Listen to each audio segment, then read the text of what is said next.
आइए अब कुछ जानकारी देते हैं सिटी ब्यूटीफुल चंडीगढ़ के बारे में। सिटी ब्यूटीफुल चंडीगढ़ कोरोना मरीजों के रिकवरी रेट के मामले में देश में पहले स्थान पर है।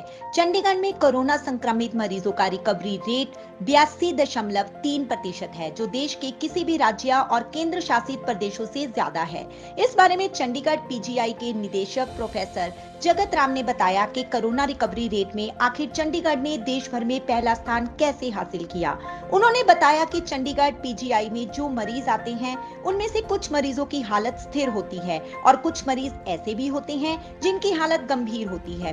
जिन मरीजों की हालत स्थिर होती है, उन्हें धन्वंतरी आयुर्वेदिक कॉलेज में भेज दिया जाता है, जहां पर उनका इलाज किया जाता है। वहीं जिन मरीजों की हालत गंभीर होती है, उनका इलाज पीजीआई में किया जाता है। यहाँ पर आईसीयू, वेंटिलेटर और ऑक्सीजन आदि की सारी बेहतरीन सुविधाएं मौजूद हैं। ऐसे मरीजों के इलाज में खास सावधानियां बरती जाती हैं। हमारी यही कोशिश रहती है कि हर मरीज की जान बचाई जाए, जिससे मौतों की दर को कम किया जा सके। सूद धर्मशाला में भेजा जाता है। जो मॉडरेट टू सीवियर पेशेंट है वो हमारे पास पीजीआई में आते हैं, तो पूरा ख्याल रखा जाता है। और जो मॉडरेट टू सीवियर पेशेंट है जिसमें मोर्टेलिटी काफ़ी ज़्यादा होती है, उनका पूरा उनकी ऑक्सीजनेशन का, उनके इंटेंसिव केयर का, और जो भी उनको एचडीयू में रखते हैं तो उसमें पूरा ख्याल किया जाता है। और ताकि मतलब कम से कम मोर्टेलिटी हो, कम से कम डेथ हो, तो इसलिए उनकी केयर काफ़ी अच्छी है। इसलिए मैं समझता हूँ कि चंडीगढ़ का खासकर जो रिकवरी रेट है बहुत अच्छा है सर।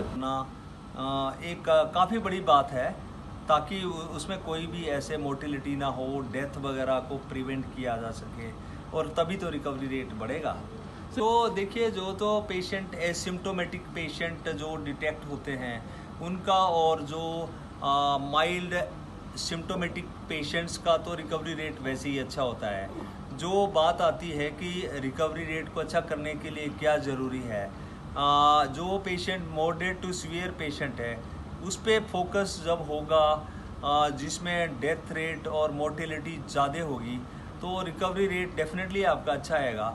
तो हमें जो फोकस करना है, जो ध्यान देना है, वो उन पेशेंटों को देना है जिसमें प्रॉब्लम हो सकती है। जैसे जिनको कोमॉर्बिडिटीज़ होती हैं, जो मॉडरेट टू सीवियर पेशेंट होते हैं, उसमें डेथ रेट और प्रॉब्लम उसमें ज़्यादा आ सकती है। जब उस पर आप फोकस रखेंगे, उनकी तरफ ध्यान देंगे, तो डेथ रेट काफ़ी कम आ जाएगा और रिकवरी रेट में वो सिग्निफिकेंटली कंट्रीब्यूट करेगा। सर, आप बता रहे हो जो रैपिड एंटीजन टेस्टिंग है, वो गवर्नमेंट ऑफ इंडिया ने, इंडियन काउंसिल मेडिकल रिसर्च ने हमें रिस्पॉन्सिबिलिटी दी है, जो किट के वैलिडेशन की, जो किट उन्होंने हमें दी है, उसको देखना है कि वेदर इससे हम लोग ऑथेंटिकली टेस्ट को कर पाते हैं या नहीं। क्योंकि अगर ये जो एंटीजन, रैपिड एंटीजन टेस्ट है, इसका रिपोर्ट 15 से 25 मिनट में, लगभग आधे घंटे में सैंपल लेना और पूरी टेस्टिंग ऑन द स्पॉट हो जाएगी। तो ये एक काफ़ी फ़ायदेमंद और काफ़ी एक पॉजिटिव स्टेप होगा, और इससे डिटेक्शन में भी काफ़ी फ़ायदा होगा। तो इसका ये बेनिफिट होगा कि रैपिडली आधे घंटे में सैंपल साथ ही उन्होंने ये भी कहा कि चंडीगढ़ में डिटेक्शन रेट भी ज्यादा है। स्वास्थ्य विभाग की ओर से लगातार लोगों की सैंपलिंग की जा रही है। कोई भी केस डिटेक्ट होते हैं, उसका तुरंत इलाज शुरू कर दिया जाता है। इससे भी रिकवरी रेट में बढ़ोतरी हुई है। चंडीगढ़ पीजीआई ऐसे मरीजों की जान बचाने में कामयाब हुआ है जो बहुत ही नाजुक हालत में थे, जिस वजह से यहाँ का रिकवरी रेट बेहतर हुआ है।